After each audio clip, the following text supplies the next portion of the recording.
నమస్తే welcome to our channel. ఆ మినుగురు పువ్వు ఎన్నటికీ వాడిపోదు. ఆ కాంతులు తెలుగు విప్లవ కథా చరిత్రలో దేదీప్యమానంగా నిలిచిపోతాయి. మిట్కో అనే గోండీ పదం తెలుగు విప్లవ సాహిత్యోద్యమానికి అత్యంత సన్నిహితమైనది. దేశీయ గుబాళింపును అద్దుతూనే ఉంటుంది. గుమ్మడవెల్లి రేణుక మిట్కో అనే పేరుతో కథలు రాయటం వెనుక అత్యద్భుతమైన రాజకీయ సాంస్కృతిక పరిణామం ఉంది. కేవలం అదొక రచయిత్రి కలం పేరు మాత్రమే కాదు. తెలుగు కథకు దండకారణ్యం ఒక కాల్పనిక గనిగా మారటం వల్ల ఆమె అలాంటి కథలు రాసింది. విప్లవంలో మానవ వ్యక్తిత్వ వికాసాలను కథలుగా చెప్పగల సాంస్కృతిక స్థాయికి రేణుక చేరుకోవటమే దీనికి గీటురాయి. జి రేణుకాదేవి అనే పేరుతో ఆమె మొదట్లో కథలు రాసేది. భావుకథ అనే తొలి కథ 1994 జూలై సంచికలో ఆహ్వానం మాసపత్రికలో వచ్చైంది. ఆ తర్వాతి కథ మార్పు ఎవరిలో 1995 జనవరి నుంచి జూన్ మహిళా మార్గం పత్రికలో వచ్చైంది. తొలి దశలో రాసిన కథలన్నీ సుమారుగా మహిళా మార్గం పత్రికలో వచ్చాయి. ఆమె స్వతహాగా పట్టణ మధ్యతరగతికి చెందినది కావటం వల్ల మొదట్లో అలాంటి కథలే రాసింది. నేపథ్యం, పాత్రలు ఆమెకి సురపరిచితమే అయినా అప్పటికే ఆమెకు పట్టుబడుతున్న విప్లవ ప్రజాస్వామిక చైతన్యంతో ఆ కథలు రాసింది.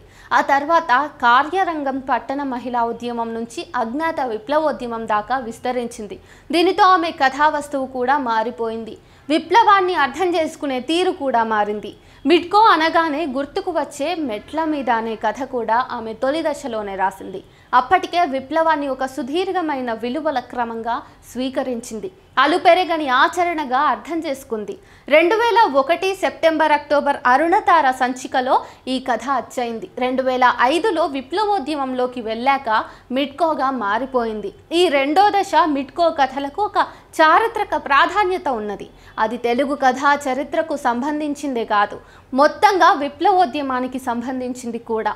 చాలా వేగంగా సంక్లిష్టంగా మారుతున్న సామాజిక చలనాలను మిట్కో దండకారణ్య పోరాటాల వెలుగులో చూసి కథలు రాసింది. చాలామంది మేధావులు, సామాజిక విశ్లేషకులు ఈ దశ ప్రజా పోరాటాలను అర్థం చేసుకున్న దానికంటే భిన్నంగా లోపలి నుంచి రేణుక పరిశీలించింది. సాహిత్యానికి రూపం చాలా ప్రధానమే అయినా సామాజిక జీవితాన్ని వ్యక్తి రూపాల్లో చూసి రాయటానికి కుదరదు. రాసిన అది సాహిత్యం కాదు, కళాత్మకం అసలే కాదు.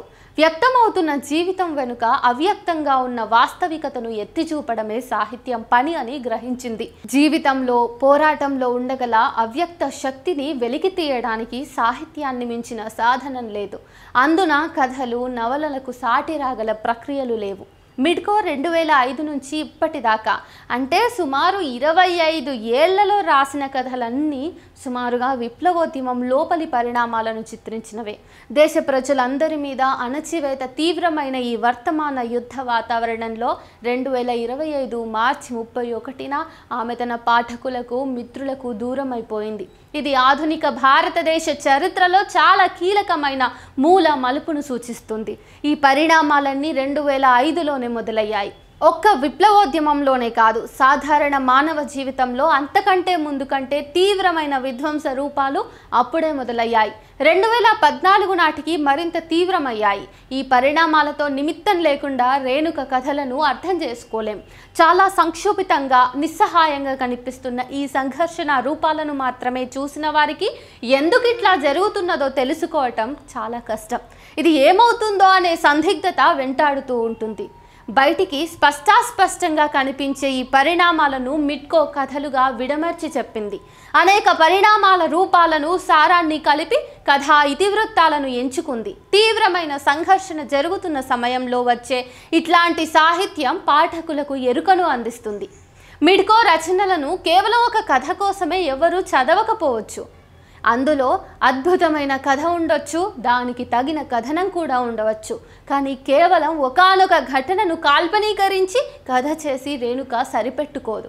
ఈ కథ స్థలకాలాల చారిత్రక స్వభావాన్ని గ్రహించి దాని అంతరార్థాలను వెలికి తీయడానికి ఆమె ప్రయత్నిస్తుంది. ఈ 20 ఏళ్ల సామాజిక ఉద్యమ పరిణామాల అట్టడుగు వాస్తవికత చాలా వరకు రేణుక కథల్లో కనిపిస్తాయి. దాన్ని చెప్పడమే ఆమె కథన వస్తుశిల్ప సమ్మేళనం. దీనితో విడదీయలేని దృక్పథాన్నే ఆమె ప్రజా ఆచరణలోంచి స్వీకరించింది. అందువల్ల పైకి విధ్వంసంగా కనిపించే ఘటనలు, పరిణామాలు రేణుక కథల్లో నిర్మాణంగా కనిపిస్తాయి. రూపంలో కనిపించే పరిమితుల విస్తృతిని ఎత్తి చూపిస్తాయి. బయటికి కనిపించే హింస, దాపున ఉండే మానవీయత, ప్రేమ, సజ్జన స్వభావం మిట్కో కథలు వివరిస్తాయి.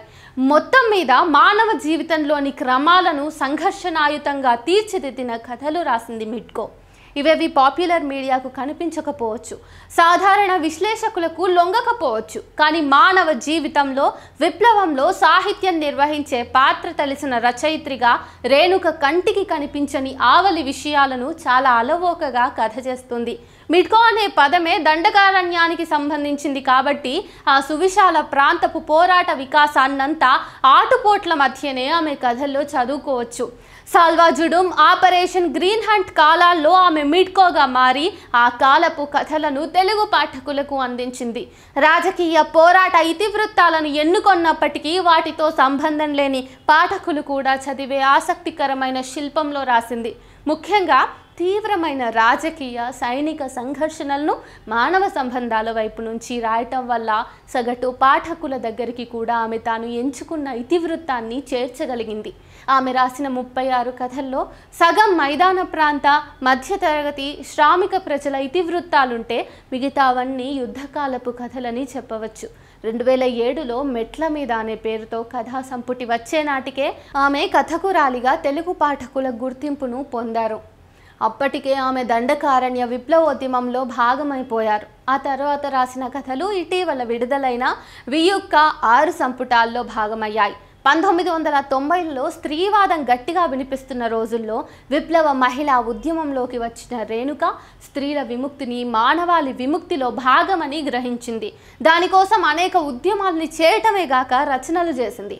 ఈ కాలమంతా మహిళా ఉద్యమం, విప్లవోద్యమంలో భాగంగా అనేక ప్రయోగాలు చేసింది. ఈ క్రమమంతా సాగిన మిట్కో తన జీవితంతో కూడా ఎన్నో ప్రయోగాలు చేసింది. ఉజ్వలమైన తెలుగు కథా చరిత్రలో మిరుమిట్లు గలిపే ఈ మినుగురు పువ్వును క్రూరమైన కాలం భరించలేకపోయింది. ఆ వెలుగును చూసి సహించలేకపోయింది. ఇప్పుడు ఆమె ఇక కథలు రాయలేకపోవచ్చు. అద్భుతమైన పోరాట కథలు ముగింపులేని గాథగా మిగిలే ఉంటాయి.